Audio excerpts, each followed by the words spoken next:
to worry. You made it through the night. The darkness is over. Welcome to the rest of your Something life. good is going to happen to you.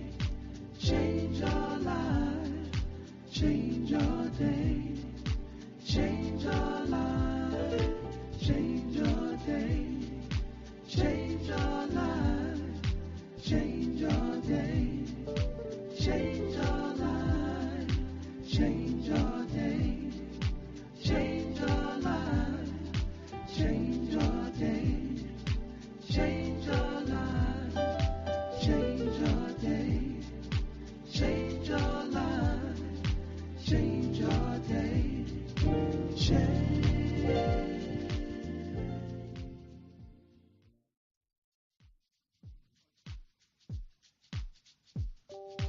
You don't have to worry. You made it through the night.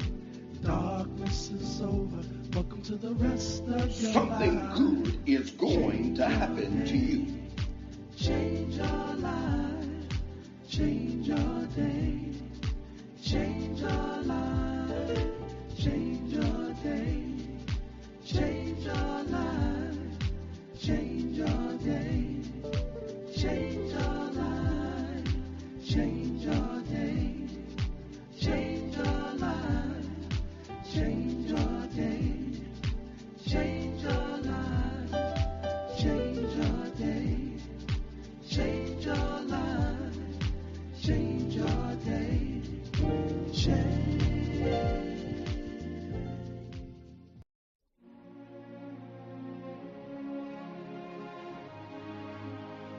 Are you ready? The wait is over. Young Preacher's Advice, the first ever written publication from Andre Cook. Prophet, overseer, now author, a must-have in your library. Young Preacher's Advice, Volume 1. Now available on Amazon.com. Or to order your copy of Young Preacher's Advice Volume 1, call 866-922-6995, extension 118.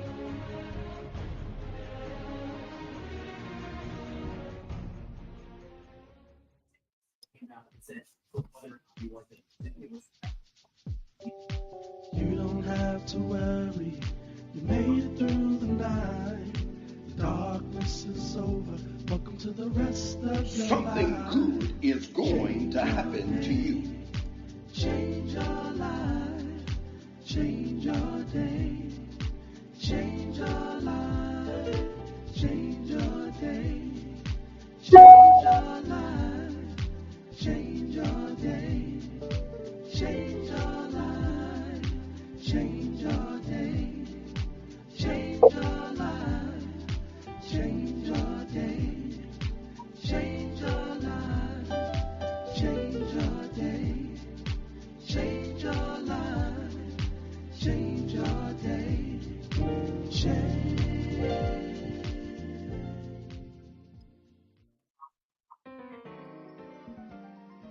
Are you ready to be empowered, enlightened, and enriched? Get ready. Here's your host for the Change Your Day, Change Your Life Empowerment Conference call, Prophet Andre Cook.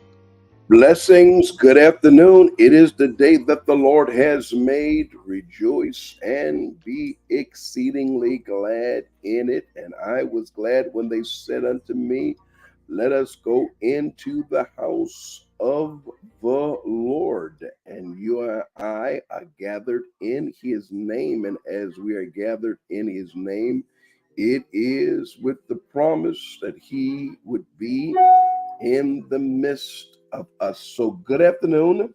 I am glad that one, he is in the midst of us, but I'm also glad because we are gathered in this space at this time, Wednesdays, Thursdays, and Friday. It is the day that the Lord has made. If you haven't done so, you should do so. Rejoice and be exceedingly glad in it. Have you done me my favor that I ask of you? every broadcast. Tag, like, share. Tag, like, share. And as I am sharing today, I want you to heart, not just thumbs up. I need those hearts. I need those hearts. I need those hearts. I need those hearts. It is the last Friday of the month of May, and we're getting ready to transition into not just another month, but what makes it so important is that it is the 6th month of the year. We're at the halfway point. And at the ministry, it is Men's Empowerment Month. And there is some exciting things that are going to take place. I want you to consider being a part. Gentlemen, I want you to consider registering, being a part of our upcoming barbershop talk, and then an afternoon of bowling. And so, hey, we're going to talk more about that, but I am excited on today to be just a few hours away, well, less than 12 hours away from another Genesis, another new beginning. That's right. Come on in. Come on in. If you haven't done so, go ahead, tag, like, and share. Deborah, good afternoon. Seemed like on yesterday, Deborah, as we were coming to a close, you had a stalker. Someone wanted to befriend you because they loved your smile. I said, okay. Thank you for sharing with Princess and Janine. Evangelist, woman of God, Evangelist Jefferson, good afternoon to you. Shelley, blessings to you. Mother Torres, blessings to you. Princess, good afternoon. I love your profile picture, Princess, and the avatar. Is that what they call that? The avatar? Oh, excuse you for what? Why are you asking to be excused? Come on here, tag, like, and share. Tag, like, and share. My God. Robin, good afternoon. Blessings to you. How are you? Hey. Charged up? Yeah, I'm ready to go. Feeling better? Yes. Vanessa, blessings to you. Come on here. Tiffany, good afternoon, Tiffany. Would it be? How's everything? Got to get on this assignment, Tiffany. Pastor needs you. Praise God. I am excited. I'm super excited about today. A cartoon picture. Very nice, Princess. It's very nice. Very nice. Very nice. All right.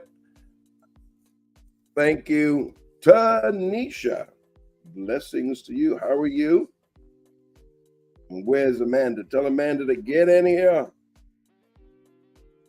Yeah. My God, am I excited. All right, I'm just giving others a few moments. Let me see if anyone has joined the conference call. Yep, Kashana. All right, they're coming in all over, moving a little slow today.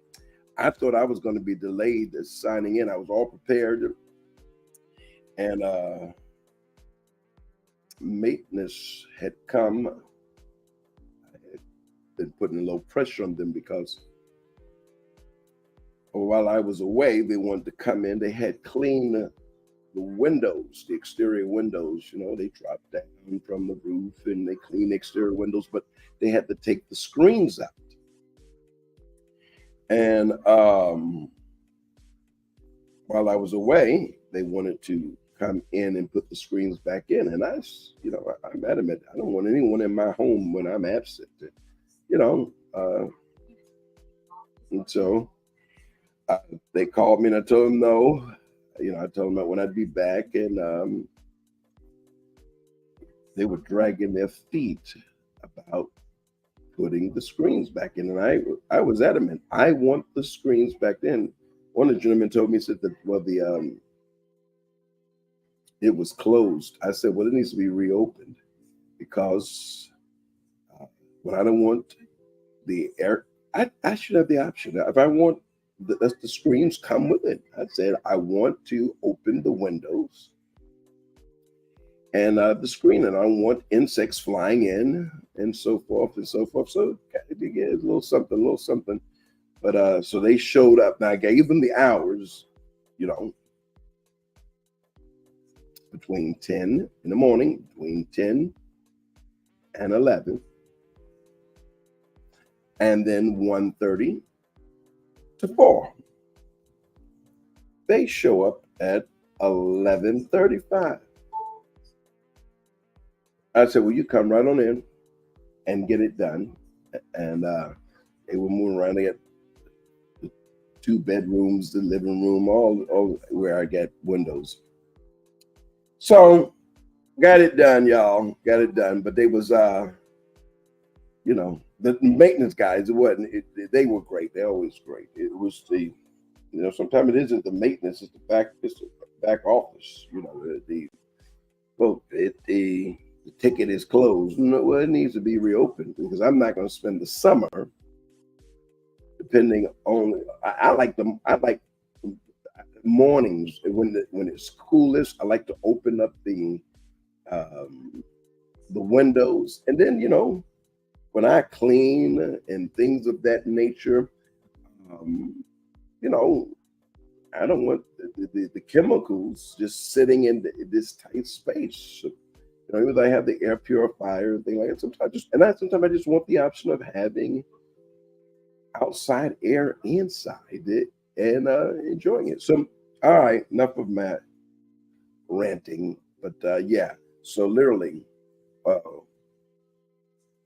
told him, you gotta go. I am signing on, and I pushed him out the door. What it be? Hey, prophet, man of God, how are you? Robin says, I am the same. Can't come in my house. Absolutely. You feel violated, you know, and you never know what I'm going to have laying around, and or how my home is going to be.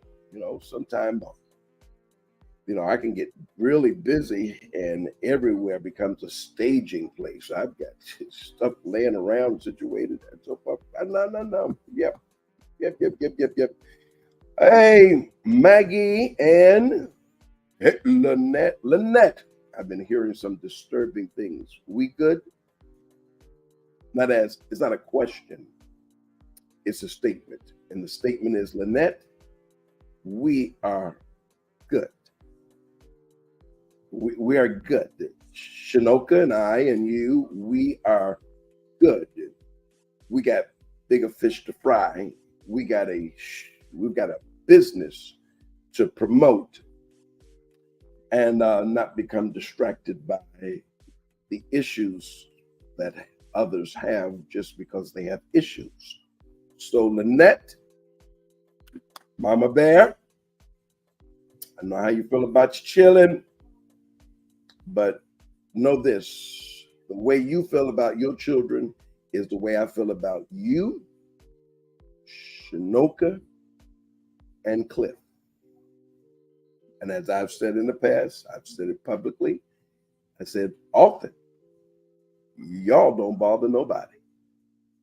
So if someone is bothering y'all, those somebodies is going to have a problem with me. Hey, what you talk about, Maggie? Yeah, those some morning clean. Yeah, you understand. Yeah. Hey, Tania, virtual hug. Miss you. I'm glad you've come in today. Shalom, Samantha. Yeah, Samantha. Yeah. Yeah. Hey, Overseer Burden. Yep. Okay, we good. Yeah. I know you. We good. And we're moving you towards the prophecies that are above your head. So we're not going to get distracted. Lynette's good people. Come on, say it, prophet. Lynette's good people. Listen, leave Lynette alone. Lynette's good people. They don't you know, leave a Lynette alone and we all will be good. Hey, Chelsea, what are you doing on? Are you not in school today? Chelsea is among our youngest members, 12 or have turned. Did you just have a birthday? I think she just turned 13. But it is amazing to watch her and her expression of love for the Lord and her participation, her active worship, how attentive she is doing the teaching and the preaching. Chelsea, we love you. She says, no school for me. Okay, great. All right. And yes, you just had a birthday, turned 13. Happy belated birthday again. You're going to be on church on Sunday? Because I don't think I gave you a birthday gift. You turned 13, so I'm going to give you $26. I'm going to double that. Yeah. Robin, she's amazing. She is an amazing young lady. She really, really loves the Lord. She reminds me, I've been in church all my life. As a child, between 15 and 17, I call myself backsliding, not believing in Jesus. I was trying to become a 5%er. I went those 2 years. I went through so many changes. I wanted to be a 5%er. Then I was interested in the Watchtower. I just went through this whole phase, but of course God got me back, brought me back. But during those years prior to and after, I was Chelsea. I loved the Lord. I loved the Lord. And I was that kid. I was participating. I was involved. And so when I look at Chelsea, Eden, Trinity, I watched some of these young babies grow up and their love for the Lord. Nothing like watching Eden join her mother Nyoka dancing. It's same with when Trinity would jump out and run and dance with Pastor Hattie, and their attentiveness. Was amazing to see their attentiveness. Chelsea says she loves us as well. We love you, Chelsea. All right. If not this Sunday, I'll be there the following Sunday. And thank you, Pastor. I actually need to talk to you about some things that, there's that moment with the prophet. When service ends, the benediction is given. I always sit. Providing I don't have an outgoing engagement, I sit there in the front of the church, and it's a moment with the pastor and a moment with the prophet. And so you'll always just make your way down, and I'll certainly don't try to get in contact with me. When you're in person, come down and see me. That makes for easy, okay? All right. Kevin, I don't want to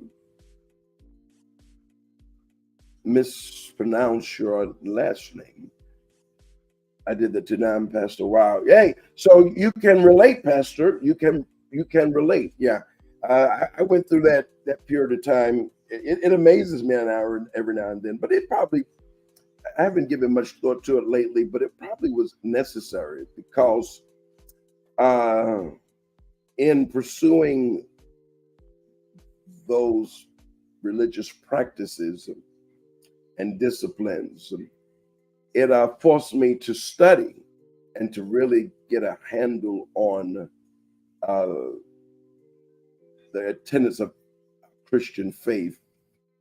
And I just really, it brought me back into the fold, but gave me an appreciation for the truth, which is Christ. Nicandra, Pastor loves you. Yeah, like Charles. So Pastor Kevin Charles, is that correct, sir? I pray that I've pronounced it well. I'm stuck on the Q. So I see the Ulares, and one of my best friends' name is Charles. Yeah. So hey, y'all, don't forget this coming Sunday, you can join me in this same space for our virtual Sunday morning inspiration live with yours truly, 9 a.m. to 10 a.m. But then I want you to join me as revival services continues. Home of the Charge, Life Chapel, 182-25 Jamaica Avenue, Hollis Springs, New York. Join me in that space. Revival continues. We'll be communing, but we'll continue to fan the flames of revival that we are currently experiencing in the chapel. And then it's also the beginning of Men's Empowerment Month. And so we're going to look at men in Scripture and what God says to and about men. And it's an opportunity for us to empower the men. And then when we move into July, we'll deal with youth that will be in attendance. But mid-September, we will get to focus on the family. Focus on the family. All right, Diane, blessings to you. Good afternoon to you. Yeah. All right, Pastor, I certainly appreciate your viewing and being a part today. Somebody put in the chat, passion killers. That has been our discussion for this month and continues because we're only on number 3 of about 7 or 8 that I want to focus on. I want to focus on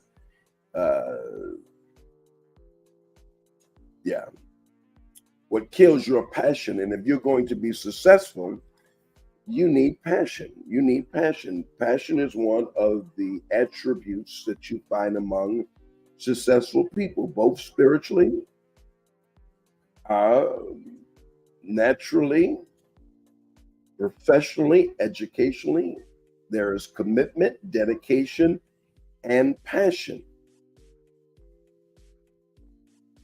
And we have looked so far at passion killer number 1, which is gossip. Whether you gossip or you receive gossip, gossip will kill your passion. Number 2, fake friends.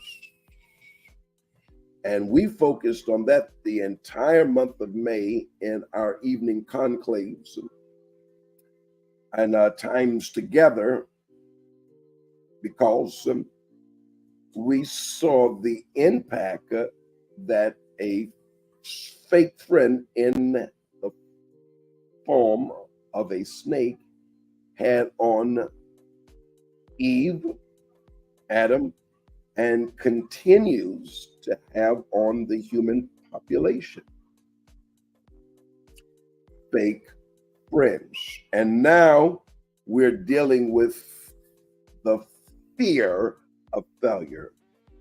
So our present focus is on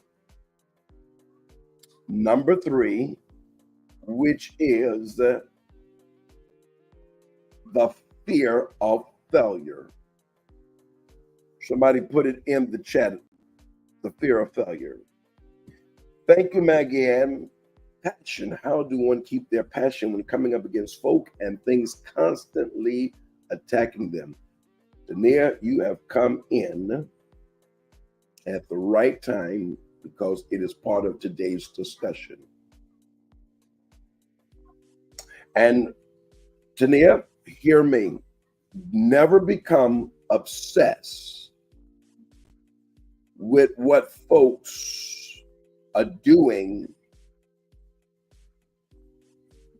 against you That is an attempt to eradicate your passion, because if you allow it to become an obsession, your obsessions become your lords. You begin to worship. You can worship as in being devoted. So we get the term devotion. You don't have to be praising these issues, but the attention that you give to it robs you from the attention that you should be given to God, who we worship, but also what God has given you as a task and an assignment. Are you with me, beloveds? Janelle, so you're coming at a great time on today. Come on in today. Who else is coming? Yeah. All right. So let's get with it. We're gonna deal with these on today. The fear of failure. Many are paralyzed because of their fear of failure. And hey, Minister Katie Ann, how are you? And that little boy of yours? Come on. Huh? Many are paralyzed by the fear of failure. Many good people, many saved people, many determined people are paralyzed by not just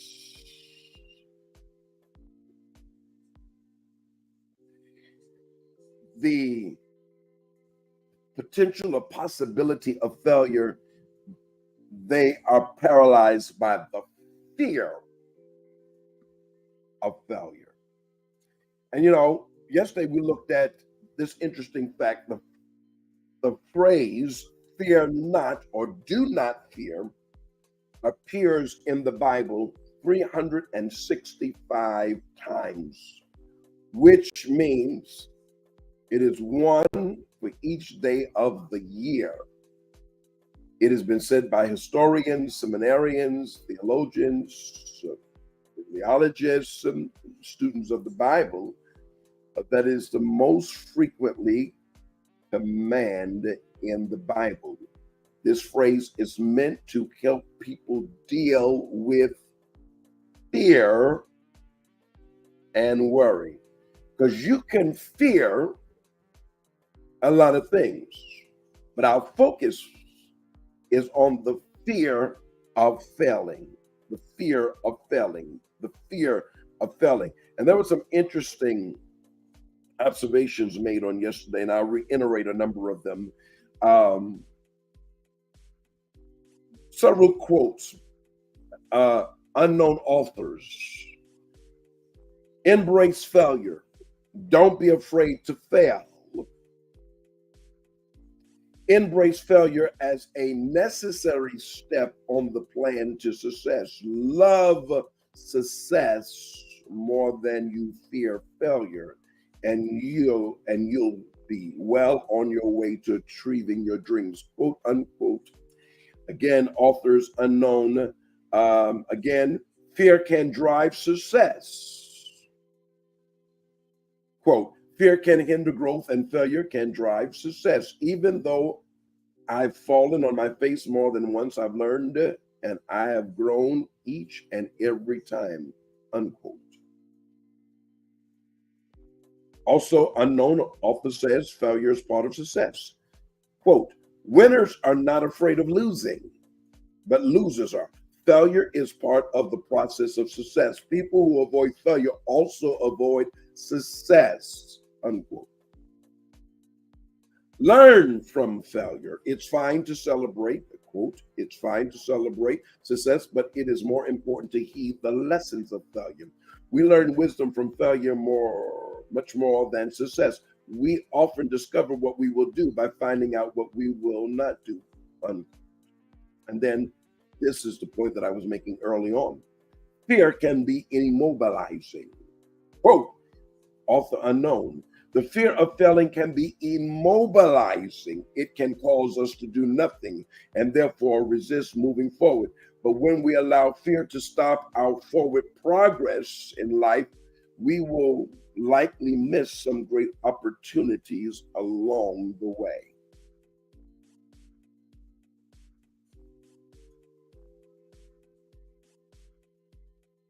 Are you with me?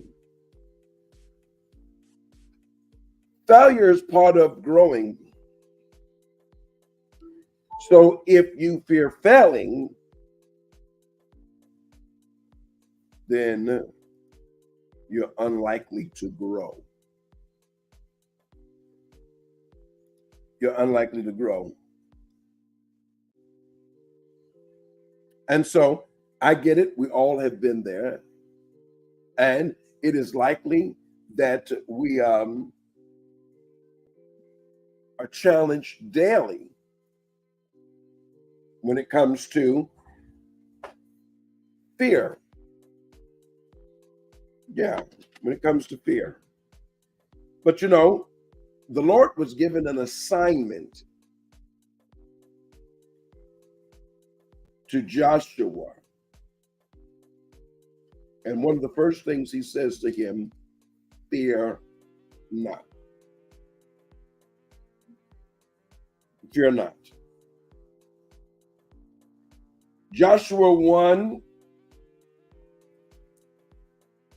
is amazing.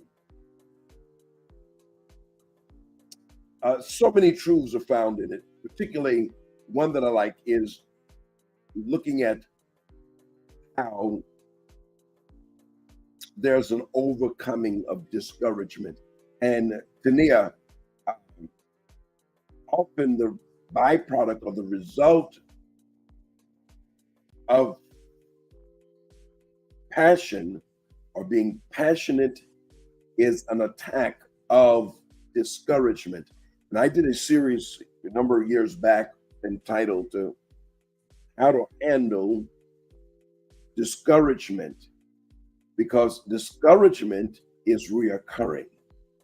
So you need the skills. You need the skills, the skill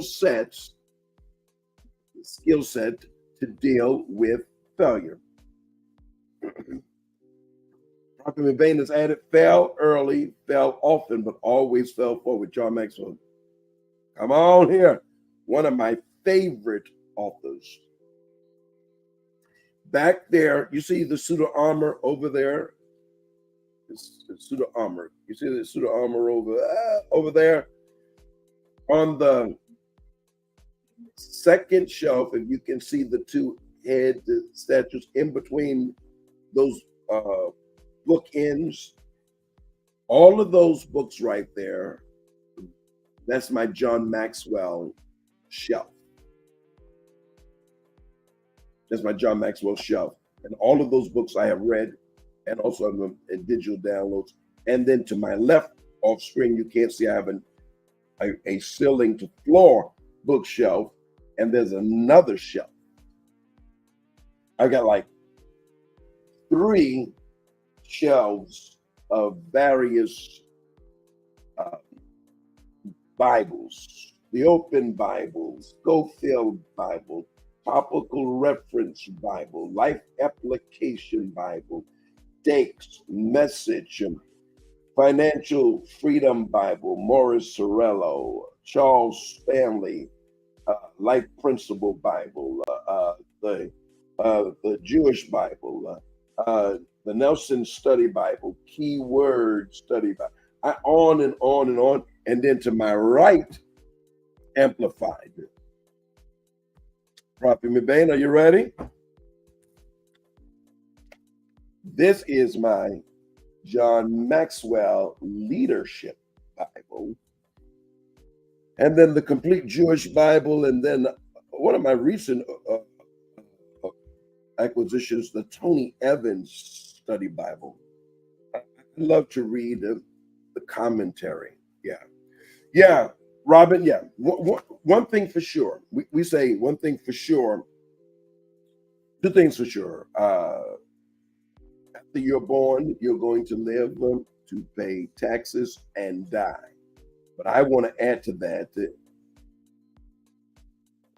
you're going to face reoccurring moments of discouragement. Yeah. So, and I believe, Tanir, the challenge you may be having is as a result of being passionate when you are faced with discouragement, and if you allow discouragement to have its full effect, it will lead to you failing at your assignment. Dr. Solomon, what are you talking about? Come on here. Yeah, I just love the various Bibles because I love the commentary. Just along with reading the scriptures, especially during my time of devotion, not sermon preparation, but time of devotion, I use them as a part of my devotion. So I love them. I don't think I can have enough if a new one comes out, and or I must have I literally, and then I have this, I have Dr. Simon. This is my preaching Bible. I want to walk to the pulpit with a. I have several of these. There's some with the index and others without, in different colors. I'm wearing a blue suit. I have a blue covered. So both printed editions, Dr. Solomon, and digital. If logos, if I get a notice that there's a new one and it's or one is on sale, click. So Joshua is giving a task in an challenged hour. Yeah, Moses has died, and now Joshua, the successor, is called to lead.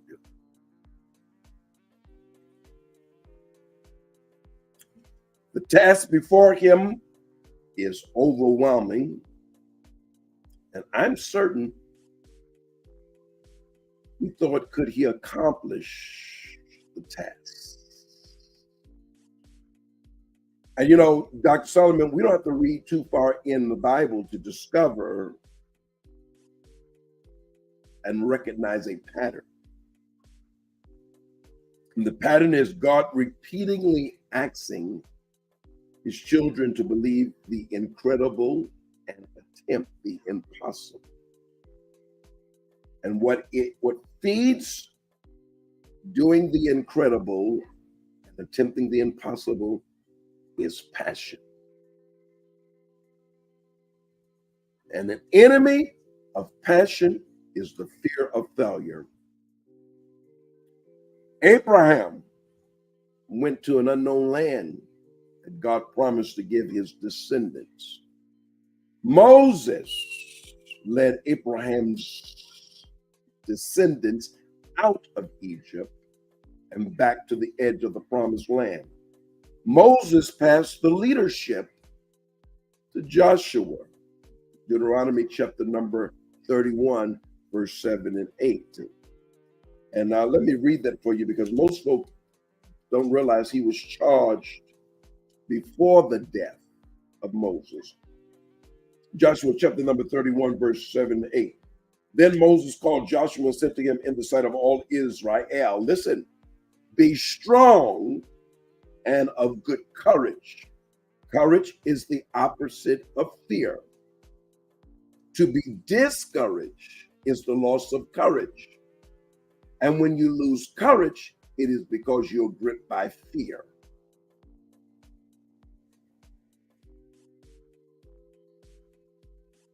Did y'all catch that? Did you catch it? Be strong and of good courage. Do not, listen to what it says. Come in here. Do not fear nor be afraid of them. Tania, listen. Do not be afraid of them. For the Lord your God, he is the one who goes with you. He will not leave you nor forsake you. Then Moses called Joshua and said to him in the sight of all Israel. Verse 7, be strong and of good courage. He said it again.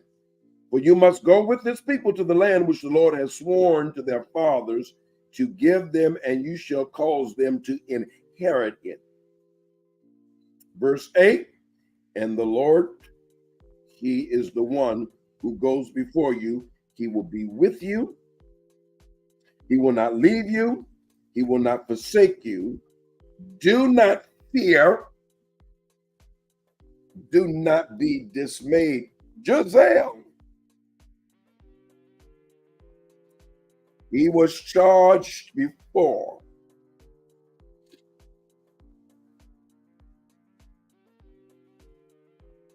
See, most folk look only at Joshua chapter number 1 and think when it speaks of after the death of Moses, then the Lord said, arise. No, he had already been given the charge. He had already been determined by this particular experience here to be the successor. And I'm reading from the New King James Version, but in the Authorized King James Version, it says he was charged. He was given a charge. What is a charge? It's a verbal assignment.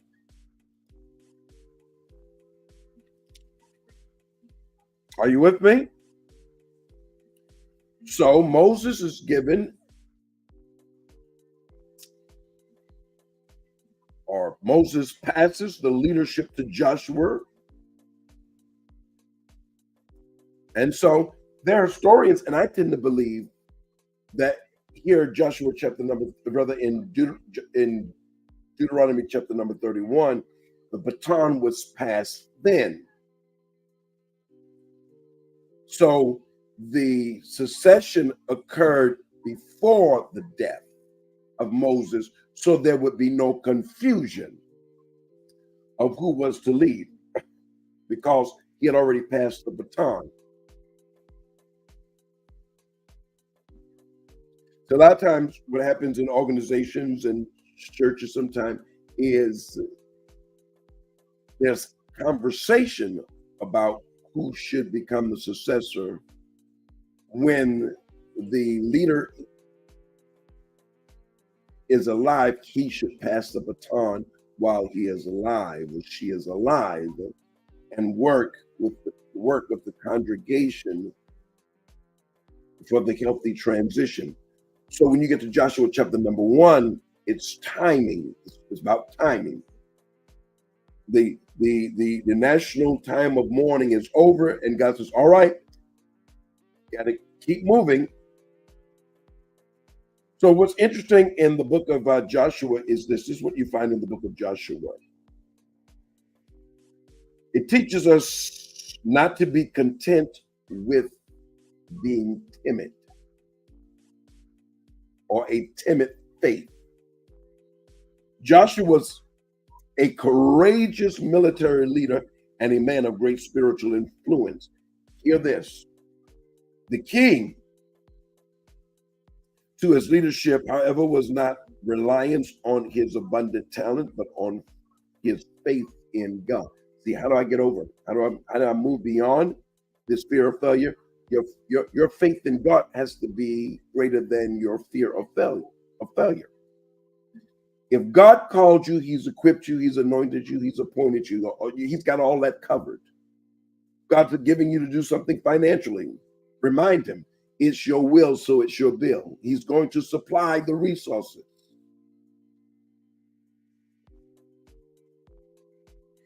Under Joshua's command, the nation learned to step out by faith against overwhelming opposition. By faith, they crossed the Jordan River into the land in chapter 4. By faith, they reestablished the rite of circumcision to emphasize dedication to God in chapter 5. By faith, they conquered Jericho, chapter 6. And in a relatively short time, much of the remaining land. God had promised Abraham that his descendants would eventually possess the land of Canaan.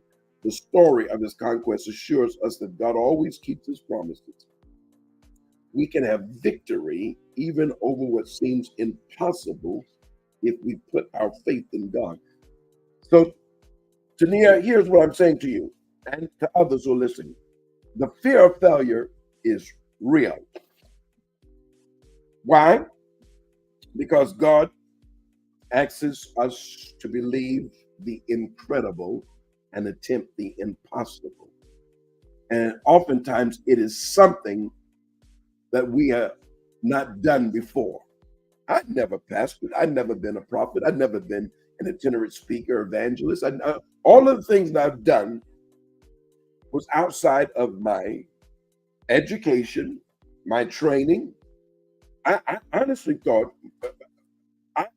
listen, I had spent all of my junior high school years working in an after-school mentoring program. I ran track. I played football 1 year, only 1 year, but from the 7th to the 12th grade, and then 2 semesters in college, I wrestled. But I played. I did track. I was a long distance runner, cross country runner. I could run a mile in 3.5 minutes. I would run the 5 mile. I was good at that as well. And I wrestled. And then after that, I would leave practice and go to the after school mentoring program. And I was being trained to become a chief custodian of one of the buildings.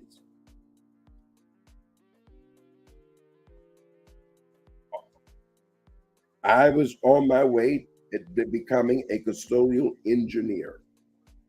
And that means it wasn't about just cleaning the building. I was trained on running the boilers and all those things, the facility. And it was deemed that the gentleman that I was under, that I would become his successor. I was doing so well that the district said if I stayed on, they would pay for my continued education, and then I was assured a spot because Mr. Bruno was his name, was going to be retiring. And since I had been working all those years and I had been doing extremely well with him, they said, well, we'll assure you the position and we'll pay for your education, the whole 9 years. It was, and I was torn, but I continued that. But I was also torn on, my desire was to go into the military because I wanted the military to pay for my education, but also to provide me with worldwide travel. I was going to make a career out of the military. God had other plans. So as I began to move towards obeying God in ministry, and when I went into ministry, I had received the prophetic word at 15 that I would be a preacher, but not just a preacher, but I would be a prophet. I was a good Baptist boy at the moment. I didn't understand the prophet thing. The preacher, I could understand it, but it wasn't my desire. Then a series of other prophecies occurred during that time. And as I said, I call myself backsliding between 15, 17. But when I came back to the Lord at 17, one of the first things, the ministry that I was with at the time, was with Salvation and Deliverance, location number 2, Wyandanch, New York. Chief Apostle William Brown, campus pastor, Apostle Stanley Crumpler. One of the first things that they did was make me a youth minister, not necessarily with the title, but with all of the responsibilities. And I became the youth Sunday school teacher. And they gave me a Sunday school class of 7 students. Within a year, I grew it to 80. All the kids wanted to come to Sunday school. Had the biggest class, actually. And from that, they gave me additional responsibilities. And eventually, one day, the pastor said to me, this is what he said. Apostle Crumpler said, he said, you're preaching next Friday. That was on Sunday. It was a Friday. Because on Friday nights, sometimes they would rotate the elders, the ministers. But he said to me, you're preaching next Friday. I'm going, what? You're preaching next Friday.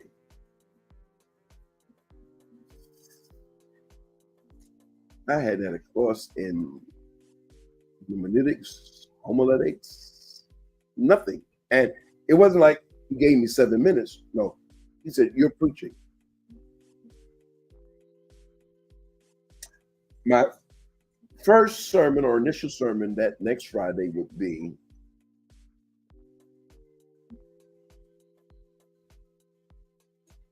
God said, let my people go.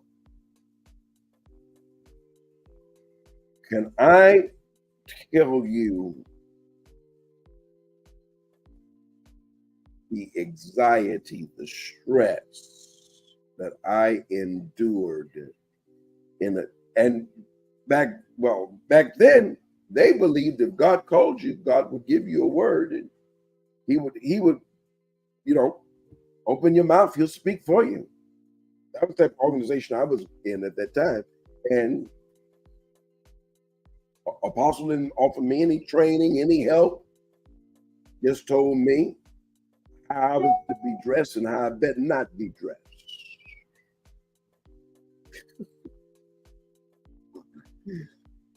Sunday, I tried to discuss it with him. The following Tuesday, he had nothing to say with you preaching on Friday.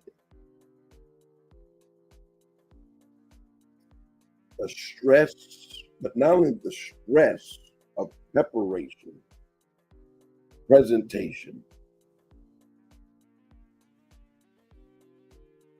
above all, the stress of failing. And of course, that Friday night, the church was jam-packed because he had said it openly to all of the children and their parents. Friday night was always a good service, but not, it wasn't attended as well as Sunday morning, but the church was jam-packed. I looked at it these I went longer than I was allotted. I wasn't supposed to be up no more than a half hour. I think I went about 45 minutes. But honestly, the real issue was for the first 15 minutes, I was battling with the fear of failure, compounded by the thought, you don't know what you're doing. And I'm up there, and and these invasive, intrusive thoughts are hitting me. You're not called. You're not called. I had to plow through that. And you know what did it for me, Tania? Was in just a brief moment, and among those intrusive thoughts was small, still voice of God and said, you can do this. just like you teach Sunday school. 15, 16 minutes in is when I heard this small, still voice. And Prophet McBain and others who are there at church with me weekly, if you pay attention to me, I often say, hey, Prophet Brown, man of God, I often say this. The grace on my life, the grace on my ministry is that of a teacher. And I happen to be a teacher. I'm graced to teach. And I happen to be a teacher who can preach. I don't believe I'm a preacher who teaches. I believe I'm a teacher who preaches. And that's in the sense of the traditional presentation. And I get happy. And I put the gravy on it, the crescendo, the summit, and what have you. And I was having a conversation with a good friend of mine, a pastor, before I came on live today, a bishop friend of mine, and we were talking about it. And we were talking about what a successful pastor has is a grace to teach as he or she pastors. Now, a revivalist may be a straight preacher, but I often say, while many say it's the fivefold ministry of the apostle, prophet, pastor, teacher, I often say it's the fourfold ministry of the apostle, the prophet, the evangelist, pastor, teacher. Because successful pastoring has the element of teaching. Oh, I've gone the long way. I hope I'm blessing you. All right. Come on here. Crossing over from the streets, no God has always called me to be a prophet and being trained. Excellent. Hey, Melody. Hey, girl. This girl's here. All right. Come on. All right. Hey, that was my sermon, Lady Johnson. That was the first sermon that I preached. I said, let my people go. And my conclusion was, if God said, Moses, tell Pharaoh to let my people go, tell the people to get ready to be let go. Because Moses' issue would not be Pharaoh. Moses' issue would be the people who were familiar with bondage. Somebody talk to me. Moses' question to God when God said go was, who shall I say to the Israelites who sent me? This wasn't Pharaoh. It was the people who for 4 generations was accustomed to bondage. So oftentimes, the issue isn't Satan, demons, or even life circumstances. Don't you say God is in control and he's all powerful? So Satan, that's why we say Satan is already defeated. He's defeated by the power of God. But when he is assigning a season of your being let go, can you come out but let go of having been bound? It's a mindset. Help me, Dr. Solomon.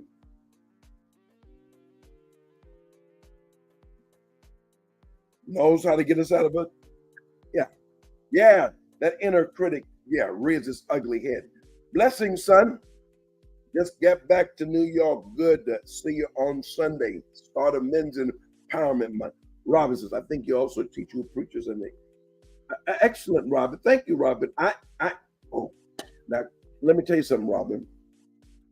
One of my greatest desires has always been to be a worship leader. And I just didn't have the ministry of singing as others. But every now and then, especially at the church, I join the worship team and I lead in worship.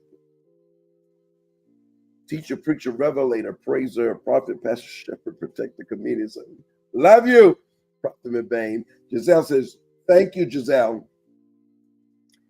Yeah, so, I hope that this transparent moment helps you, because I don't want you to think that I'm sitting here in this space after all these years and I have not experienced the fear of failure or come here. Still am challenged while I'm demonstrating a passion for doing what I do for the Lord and for his people, that daily I'm not challenged. I've been challenged physically all week, but in addition to that, still dealing with some challenges that we're having there at the facility. And my issue is the invasive thoughts that I'm going to fail the people, their expectations. Been working all week long to get the AC unit up to running to par. They say not only credit goes to the leader, but all blame is placed on the leader. And one of the issues I had, one of the unresolved childhood issues I had before going through a period of counseling, was feeling like I could never get it right or never could please. And that was an unresolved issue with my father. The unresolved childhood trauma became my adult drama. And every now and then, if I'm not attentive, if not in the moment, I can slip into a depression because I feel like I'm failing the people. I feel like I'm failing the people. I feel like I'm failing God. And even yesterday, I slipped a little into that thought, and I'm saying, the air conditioning unit and the electrical problem isn't my fault. It's just now that we're in the season and there's a demand for the unit to operate at optimum, it is revealed that the unit needs repair and that there's some additional work that needs to be done. And all of this is beyond my control. I didn't start it. We've been in that building. I've lost count, 13, 14 years or so forth. And we put in the units, we've maintained them, we've done all of that.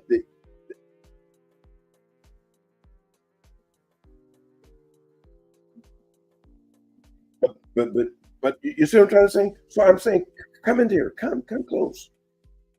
Come close. We all face moments where we are challenged. I thought I was going to wrap this up today, and it looks like I'm not. Because I still think there's more to add to this enemy of our passion, the fear of failure. Absolutely, Maggie Ann. Yes.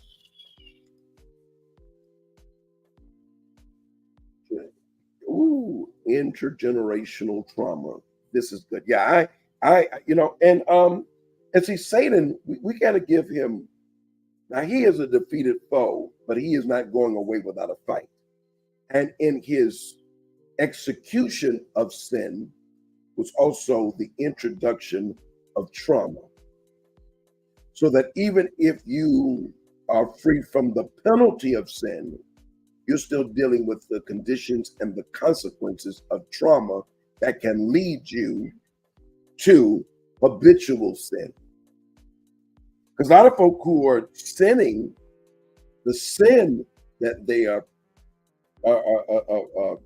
the sin that they are doing has to do with a coping mechanism to relieve themselves of the pressure and the hurt and all the things that they're dealing with. So whether it's drinking or whether it's sex or whether it's drugs or whatever it is, It's a coping mechanism. So you can rebuke the spirit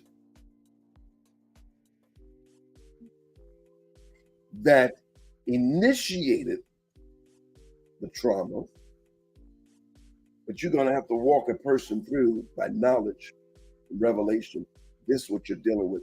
And you've got to be attentive, because once you're free from the spirit, you're not free from the spirit attempting to return. As I said, with discouragement, it's reoccurring. Hey, and Giselle, as much as I keep reading that particular book of the Bible, the Lord won't release me from it. Now, which book is that, Giselle? Is it Joshua or Deuteronomy or Exodus? Which book? Have you, Robin? What you saying? Yeah. And let me applaud your trying. And somebody share some love with Ann. You know, it's like I say about struggle. For the person, I'm struggling. Well, struggling means you haven't been overcome. So stay with the struggle. Means you're undefeated. If you're still struggling, it means you're not defeated. Now, sometimes what you're struggling with seems to get the best of you, but it hasn't defeated you, because you're still resisting. You're still fighting. So, and I celebrate your trying and trying hard. Hey, son. Amazing testimony, Dad. You know I can listen to your process. Imagine Now, imagine your pastor telling you your initial sermon will be amazing. Wow. I'd never given thought. Yeah. But now, be honest, son, you have sat in those spaces with me before and during. Before, when I was putting it together, because a lot of times I say, Jay, I need you to do this, da da da da da. And then a lot of times, especially when we were doing the conferences, I'd, be in the back room, the green room upstairs, a bag of nerves. People gonna show up, what are they gonna think? Da da da da. I just, your mind, thoughts. But then what was my focus was the marching orders. What did God tell me to do? And then, Jay, here's a truth. Sometimes I had you guys remain with me after the events and the services were over. And if you remember, say, well, how did it go? How did I do? Because at that moment, I was battling with, did I get it right? I feel like I never get it right. So one of the reasons for many, many years, and even still now, I don't like to replay or listen to myself teach or preach, because I'm my worst critic, my own worst critic. I don't like to hear my voice.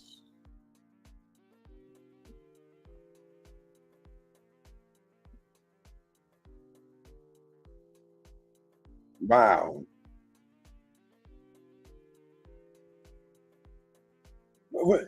Because, son, failure is not an option. When we go back to Deuteronomy chapter number 31, let me just read it again. What Moses, what father, what dad, what mentor, what pastor was saying to his son, he's saying in these 4 verses, son, failure is not an option. When he charged him, again,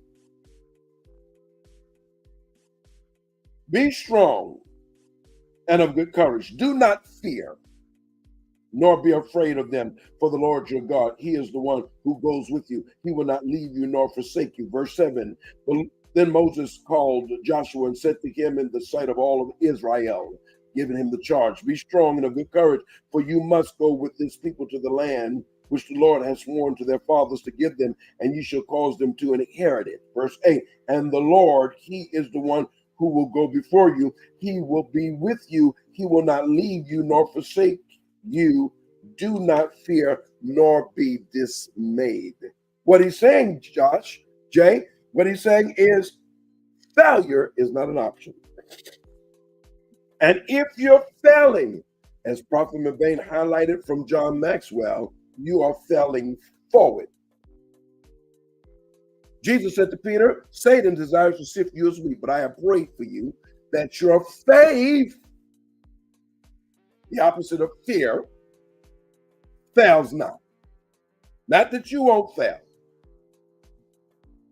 And when thou art converted, strengthen your brothers.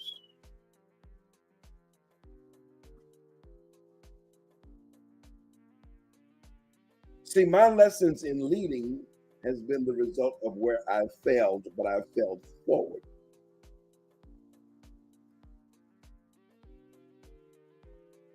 Come on here.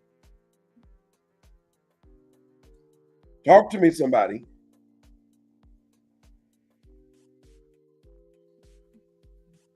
Let me reiterate it this way, Robin. While many are expiring mentors because they misconstrued the process,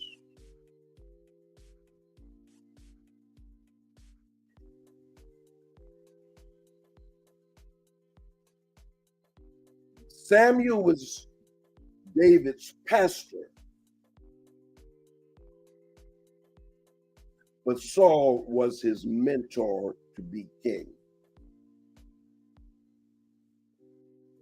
And if your mentor cannot torment you, then your mentor is not your mentor. At some point, your God-assigned mentor expresses, though he or she has been friendly, I'm not your friend. I am your push. I am your pull. I am your coach. You're not going to die here.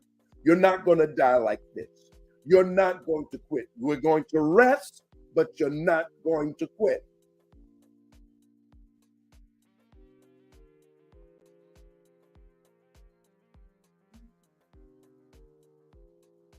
Bless you, Elder Young, for coming in. Hey, Apostle Paul. Destructive behavior, certainly. Dr. Solomon, yes, things that happened to us that we didn't even cause in some cases. Come on. Yeah. Exodus is a good book, Giselle. It became, and you know what they say about me, there at the church. If I go to the Pentateuch, particularly the book of Genesis or Exodus, there's going to be revelation.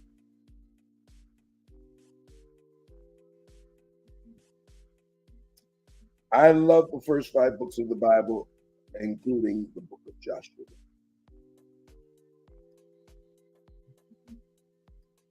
Excellent. Well stated, Lady Johnson. Some things are not your fault. They just become your challenge. House of Power, the power to overcome. If you're still struggling, say it, Maggie. Giselle, stay with it and receive the encouragement. Come on. Let me see. We got just a few more moments.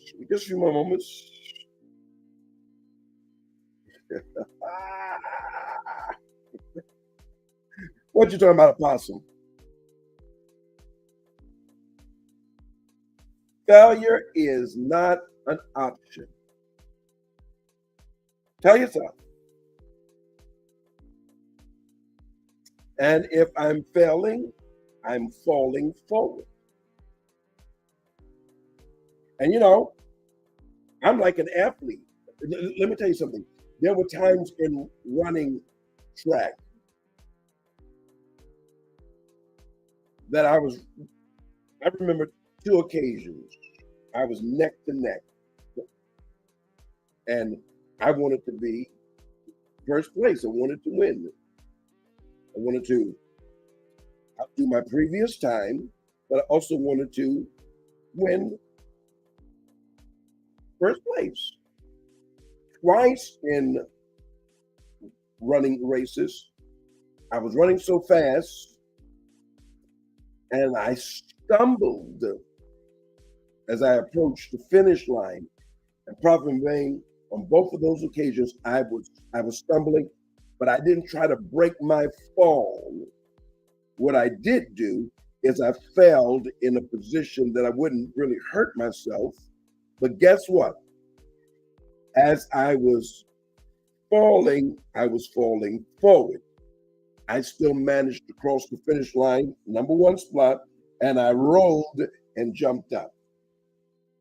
See, fall into the assignment if you must, so that you can stand up to execute the assignment.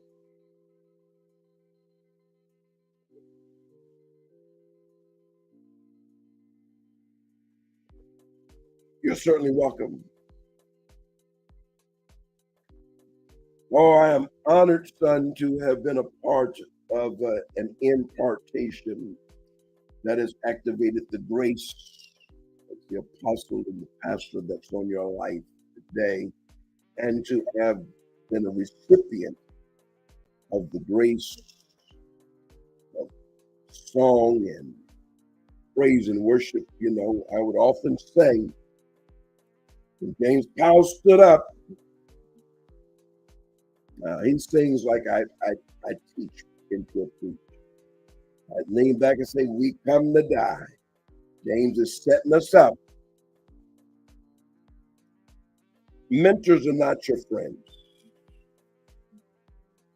If you haven't come to a place secretly where you have hated them, they're not doing the job.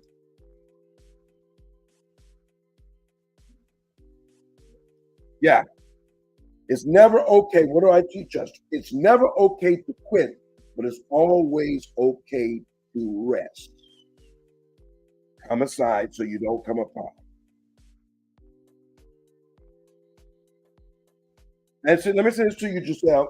God has you in Exodus for a reason, because remember, Exodus means the exit. So he's showing you the processing, and he is activating and stimulating in you a ministry as a result of your understanding exits. So you will be one who bring others to exits, deliverance, bringing them out, bringing them over. See, the driving force in my ministry of deliverance is let my people go. My initial sermon has become a lifetime ministry. Pharaoh, let God's people go. And then he gave me the additional responsibility as with Moses. Okay, now when they're let go, now I need you to shepherd them. I need you to pastor them into this new way.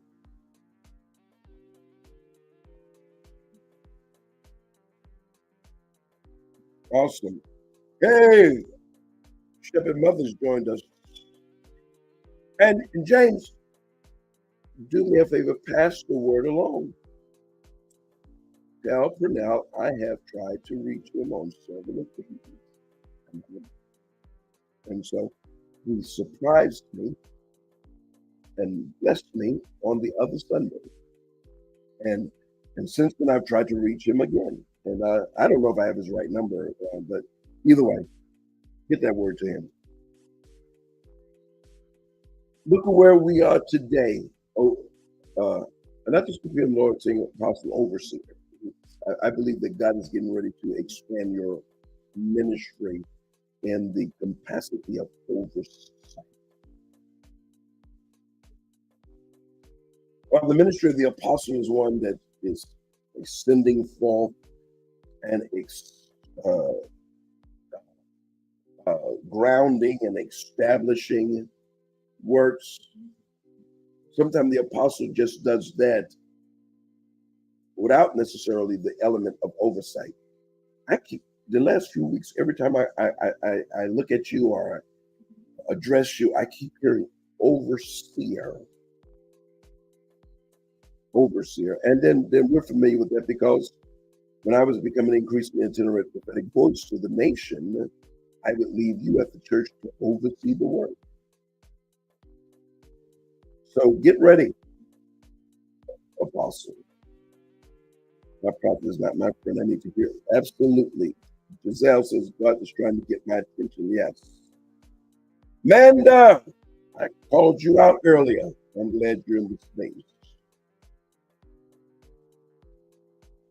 All right, who else? And this great word, I won't give up. Don't give up. We're not going to let you give up. That's good. You know, I have feared being transparent, but I feel that it's essential to aiding others to understand the process. You know, people see us as Superman and Superwoman, but what's Clark Kent like? Yeah. Joyce, failure is not an option. Come on here.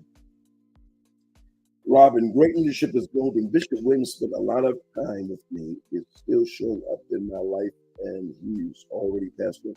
You know, one of the blessings of the life of Bishop Joseph Williams is the gifts that he birthed, the ministries that he activated, and the grace that he had in leading. And our community is better because of him. Our ministry and our community is better because of him. Somebody tell the Lord thank you. So, beloveds, I have so much more, and we're back on Wednesday. So I am going to continue on number 3. And I'm not, listen to me, come here. I'm not done with this until I'm through with it. So I'm not rushing. I'm not committing 15 minutes to passion killer number 3. I'm committing to this teaching on passion killer until I'm through with it, because God is through with it. Because I often say this, much of our problem has to do with a lack of spiritual education, because there's been a lack of redundancy along the lines of subject matters. You didn't learn your ABCs without reciting and redundantly reciting them and singing them.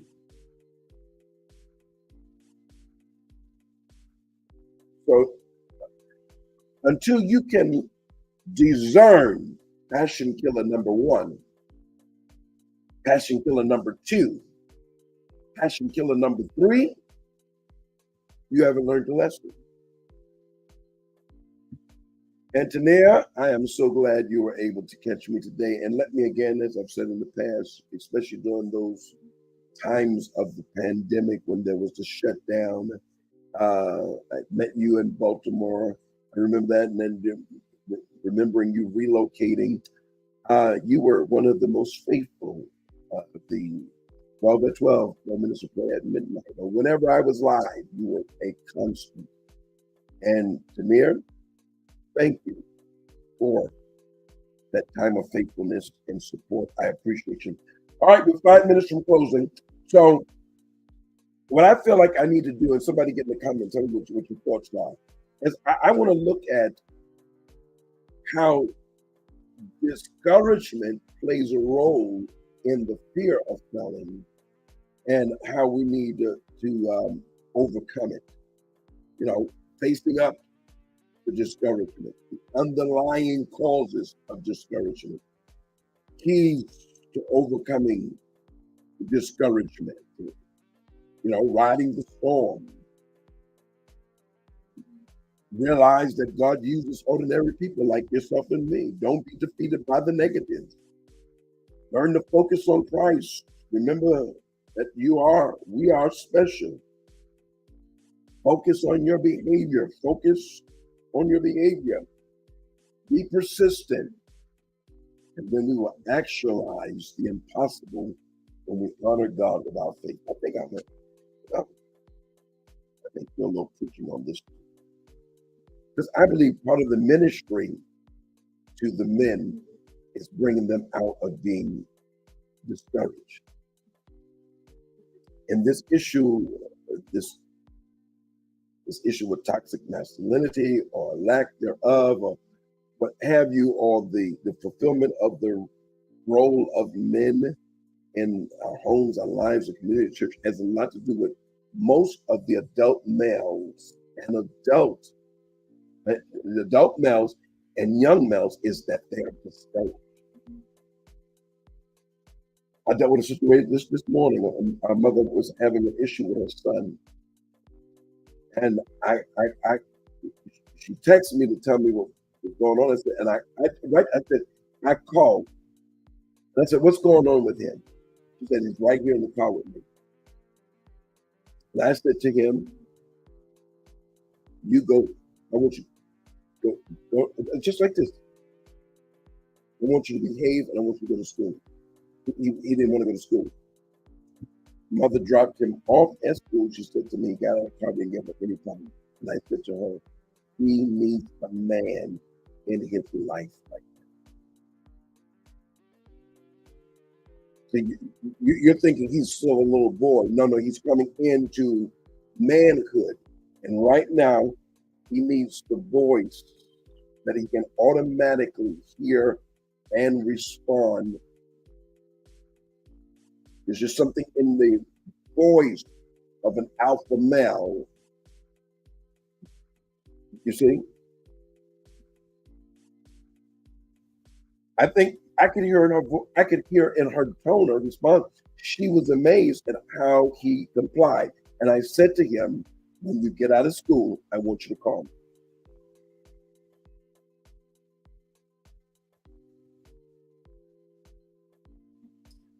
But I peeped. The issue with him is discouragement. He's discouraged.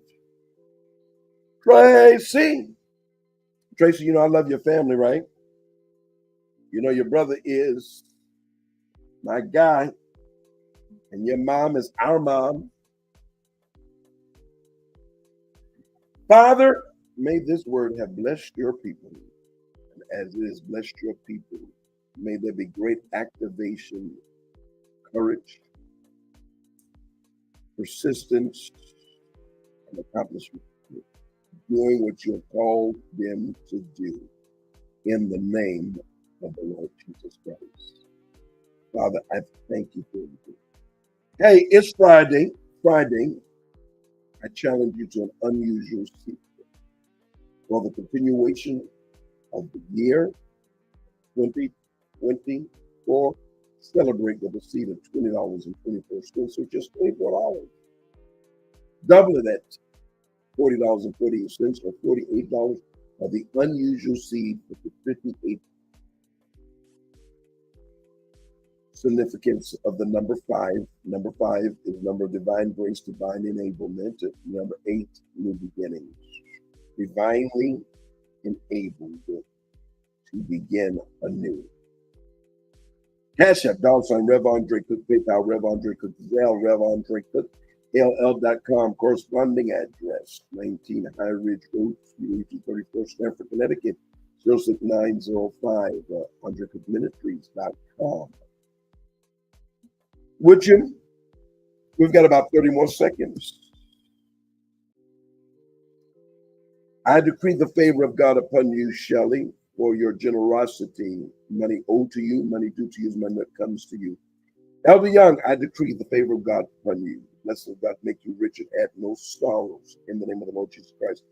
Here's Miss Foolishness. She finally came in. Come on, anyone else before I release this space? Before I release this space, I want to pray over your seed. I want to pray because you're sown. Come on.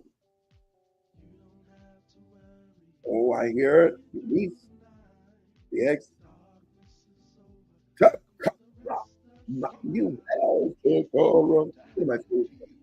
Cloud 54, where you be, Cloud 54, where you be. She loves being an online member. But I always love seeing you in person to Tara. Thank you, Robin. And bless you, Keisha, Drama Queen. Deborah, may the Lord's blessing be upon you, making you rich and adding no sorrow. All right, I won't hold you till tomorrow because I'm going to hold you. Or rather, I'm going to see you again tonight. I'm holding you to that.